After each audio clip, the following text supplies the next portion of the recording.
Imaginez l'Écosse médiévale, de vastes highlands, des guerriers hirsutes et une noblesse anglaise qui décide qu'il est temps d'être particulièrement insupportable. Au milieu de tout ça, un homme se dresse contre l'oppression. William Wallace, un Écossais aussi patriote que tatoué de bleu, qui décide que trop, c'est trop. Son plan ? Réunir les clans écossais pour botter les fesses des Anglais. Ses armes secrètes ? Un discours légendaire, une épée qui n'a d'égal que son charisme et une coupe de cheveux qui inspire la perplexité. Bonjour à vous guerrières et guerriers, je suis Jascal le maître d'armes et bienvenue sur la chaîne Entrée en lice. Ah, Braveheart, ou Cœur vaillant chez nos amis québécois, ce ne serait pas Braveheart sans ses combats épiques. Ça charge en hurlant, ça coupe à tout va et parfois, ça oublie complètement la logique militaire, et ça on va y venir. Pour rappel, après avoir conquis Hollywood en tant qu'acteur, Mel Gibson décide de passer derrière la caméra pour réaliser Braveheart, sorti en 95. Non content de diriger le film, il s'octroie également le rôle principal, celui de William Wallace. Le scénario est signé par Randall Wallace, qui, malgré son nom, je pense, n'a aucun lien de parenté avec ce bon vieux Bill. Côté musique, c'est James Horner qui s'y colle, composant une bande originale épique qui donne envie de brandir une épée en bois dans son salon. Les superbes images du film sont capturées par le directeur de la photographie John Toll, qui réussit à rendre les Highlands majestueuses, même sous la pluie. Le film a remporté 5 Oscars, dont celui du meilleur film et du meilleur réalisateur pour Mel Gibson, prouvant ainsi que les grandes pompes du cinéma aiment les batailles épiques et les accents écossais approximatifs. Bon après, si vous voulez mon avis sur le film... Personnellement, je le trouve nul à chier. Mais j'ai une profonde antipathie pour Mel Gibson, je ne l'aime dans aucun film, et je trouve qu'il a le panel émotionnel d'une poutre. Bordel, tu devrais kiffer pourtant, les héros sont pas en bleu. Bah ouais, mais parfois ça suffit pas. En ce qui concerne les chorégraphies de combat, on a un gros morceau, car le maître d'armes du film n'est autre que Nick Powell. Il a bossé entre autres sur Le Dernier Samouraï, d'où mon incompréhension totale vis-à-vis de tout ce que je vais raconter dans cette vidéo. Pour le reste des cascades, on a Mick Rogers qui a un sacré paquet de films à son actif, et Simon Crane qui également a fait un paquet de films, bref, que du beau monde. Alors Braveheart, chef-d'œuvre historique au combat incroyable, ou foire à la saucisse médiévale. Sortez vos épées et votre plus beau kilt, et aussi votre sens critique, parce qu'aujourd'hui on fait une nouvelle analyse de taille et d'histo, oui, ça faisait longtemps. Notre bon vieux Bill qui a découvert que la diplomatie dans son bled se résumait à trahison et coup de pute dans le dos, décide d'adopter une approche plus radicale, défoncer tous les fils de poignard qui portent une armure anglaise. Évidemment, un coup de fléau, ça fait guère du bien. Rapidement dans la scène, on a déjà un premier problème. William se débarrasse du premier tranquillou et sort une épée. Il y a un autre anglais qui décide de le charger, ok. Et là, son adversaire, bah c'est un énorme débile. William Wallace commence déjà à lever son épée en parade haute avant que l'anglais n'ait fait quoi que ce soit. Et ce trou de balle, il se dit, tiens, si je tapais pile là où il a mis son épée. Ça me paraît être une bonne idée. D'autant que pour le coup, le geste de Gibson, il est pas mal. Il fait une parade haute que j'aime appeler parade inversée, parce que bah, du coup, il se retrouve comme ça. Et il se sert de la force donnée par le coup de son adversaire pour faire une frappe alentour, c'est-à-dire de l'autre côté. En escrime germanique, on appelle d'ailleurs ça un Umschlagen. Blague à part, je pense que le problème vient pas spécialement de la chorégraphie, mais du montage et de l'ordre dans lequel a été mis les choses. Là où c'est plutôt original, c'est qu'il fait son attaque beaucoup plus bas qu'à l'accoutumée, et il lui coupe net la jambe. Oui, alors, les épées... ça coupe pas comme ça. Ça coupe, hein, on peut tout à fait démunir quelqu'un de son membre, mais pas comme ça. Bon, on passera outre le fait que l'armure de l'anglais est absolument abominable, mais bon, admettons. Si vous avez des plaques de fer comme ça, à aucun moment vous vous faites trancher la jambe aussi net. Vous vous prenez une énorme balayette de l'espace et certainement que vous allez vous retrouver les rotules dans la boîte à gants. Et en soi, même la jambe à nu, coupée net comme ça sur le fémur, faut s'accrocher. Bon là, le GDP, je vous ai déjà dit, c'est histo, entre guillemets, hein, un maître d'armes italien, pas du tout de l'époque de Wallace, en parle dans son traité, mais je mets des guillemets parce que déjà c'est pas du tout une norme, et en plus il explique qu'on peut jeter son épée, mais pas du tout de cette façon. Ça me rappelle des souvenirs. La belle époque. Bon après quand t'as un débile qui charge tout droit comme ça, pourquoi pas. Pas sûr que ça se plante d'un coup, parce qu'il y a tellement moyen de tuer l'autre en lançant son épée comme ça, parce que bon, il y a pas mal de parties mortelles, ça, ou la lame, bref. Ensuite, il y a les potes de Wallace qui arrivent comme un troupeau de bisons en colère et viennent foutre le sbeul. Ouh, t'es mal à la taille du maillet. Por favor, Montoya, por favor, Montoya, Montoya, Montoya. Allez, il peut aller consulter l'ostéo celui-là. Ouais bon, je sais que le film date un peu.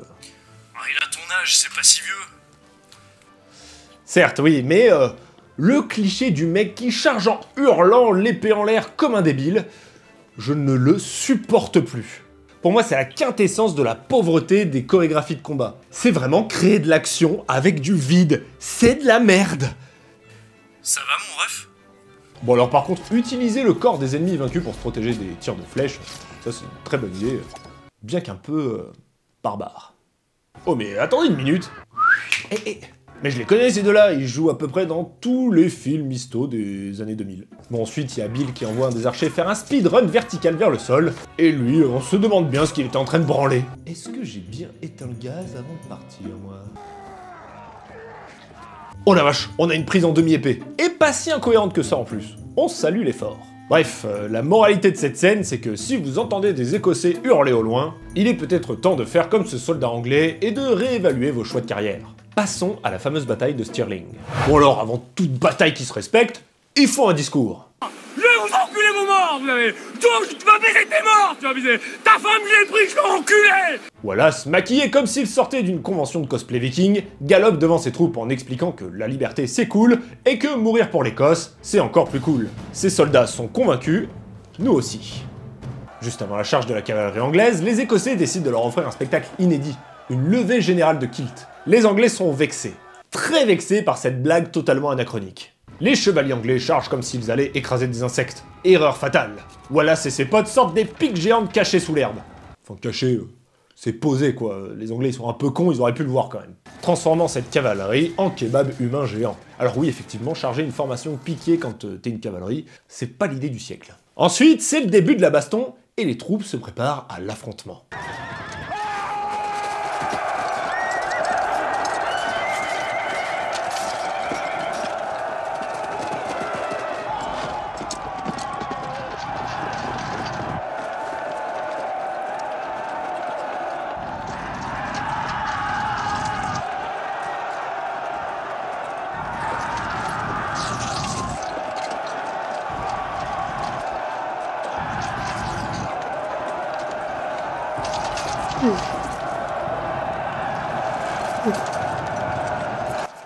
Ah, bah c'est pas trop tôt.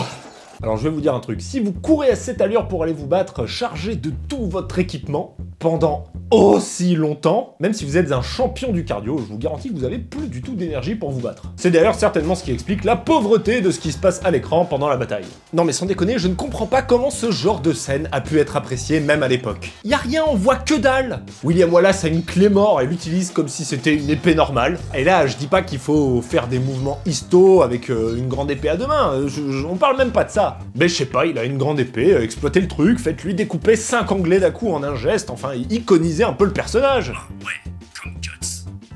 Et lui, qu'est-ce qu'il fait? Il vient de lui couper la main et il fait plus rien. Ah bon, je croyais que c'était mortellement instantané de couper la main à quelqu'un, désolé. Bref, que dire, je trouve que c'est l'exemple parfait de faire une bataille de merde. On comprend rien, ça gueule dans tous les sens, y a pas une once de stratégie militaire qui rendrait le truc un peu haletant, la caméra fait des cuts toutes les demi-secondes, pourtant le film Alexandre le Grand a très bien prouvé que faire des batailles cohérentes avec des stratégies, où ce sont deux formations qui s'affrontent, c'est diablement divertissant et épique, et ça n'empêche pas d'agrémenter le show d'une mêlée générale sympa et bien filmée au milieu. Bon bref, résumé de cette bataille, la liberté gagne, vive l'Écosse. Passons maintenant à l'ultime bataille du film, la bataille de Falkirk. Falkirk. Bordel, mais les armures, j'en peux plus. Qu'est-ce que c'est que ça? Oh tiens, des flèches enflammées que c'est tellement pas possible qu'on les voit s'éteindre à l'écran. Sympa. Bon là honnêtement, y a pas grand chose à dire, j'ai pas envie de rager pour rien. Il y a une énième charge à la con, un petit peu moins longue que la précédente. Une mêlée générale qui n'a pas plus de sens que la précédente, avec en prime la moitié des figurants qui font même pas l'effort de faire semblant de se battre. On dirait une bataille de reconstitution historique animée par des bénévoles qui auraient trop bu la veille au bar. Puis de toute façon, j'arrive même pas à comprendre comment les mecs peuvent s'y retrouver au milieu de ce merdier. Oh et puis, vu que le méchant est très méchant, il tire sur ses propres troupes parce que, vu qu'on est au Moyen-Âge, les vies humaines, on s'en branle un peu. Mais même moi, je fais pas ça quand je joue à Total War. Puis là, en vrai, tu fais partie des renforts qui chargent. Comment tu peux savoir qui tu dois frapper? Ils sont plus ou moins tous habillés pareil. Bref, pas grand chose à dire sur la bagarre de fin, si ce n'est que, bah pareil, c'est le chaos quoi. Eh bien Braveheart, c'était quelque chose, hein. Entre les batailles où la logique militaire est restée coincée au vestiaire, les armures terriblement laides qui se coupent comme du beurre, et les charges interminables, on s'est pas ennuyé. Alors oui, c'est épique, c'est grandiose, ça hurle liberté en slow motion à tout bout de champ.